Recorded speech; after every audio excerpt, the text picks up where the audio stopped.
how to marinate beef chuck asada using my homemade recipe and then cooking it on the Blackstone. Ooh, wait! I'll show you guys how to marinate carne asada today using just 4 different ingredients. This is how I normally marinate my carne asada. Let's get it. All right, guys, so get yourself a bowl, and I'm only gonna marinate half of this beef chuck asada. And look, this is cheaper than buying it at your Mexican store and much better, okay, by the way. So get yourself some mustard. We're gonna be using mustard as our binder. Go ahead and give this thing a quick toss. And then next, we're gonna be using some soy sauce. I like the flavor of soy sauce. It gives it a little salt flavor to it, a little tang. And then get yourself some Montreal steak seasoning. If you haven't tried this, it's from Costco as well. It's super good.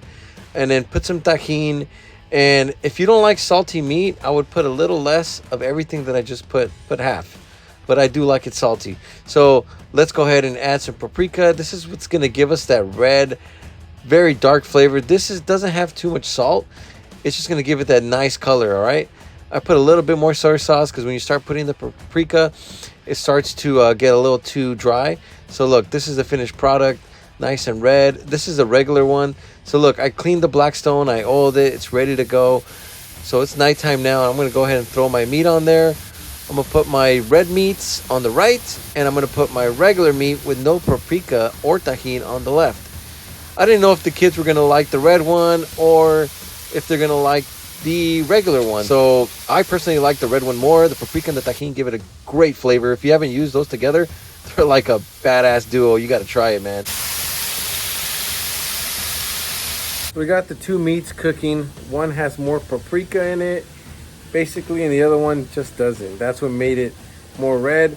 We're gonna try both of them out, and let's see which one tastes better. This meat here is gonna take about 5 minutes per side, so it won't be too long before this meat is cooked. We're gonna be making tacos. I'm not gonna show the tacos, I'm just gonna show the meat today.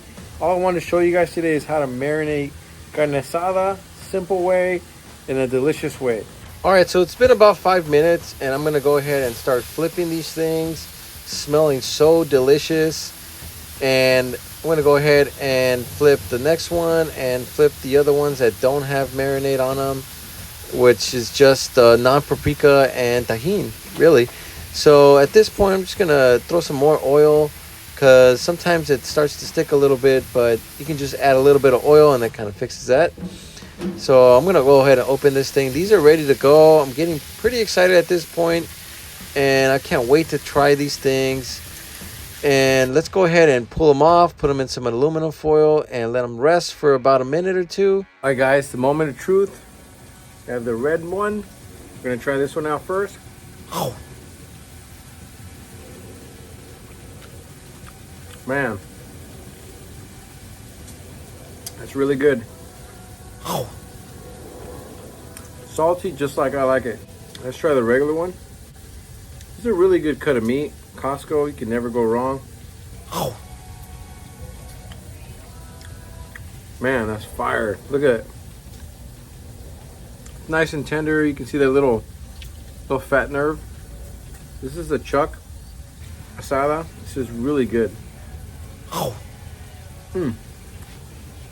try this recipe out. Let me know if you liked it. I know you will. It's quick and easy. Don't forget to subscribe, like, comment down below.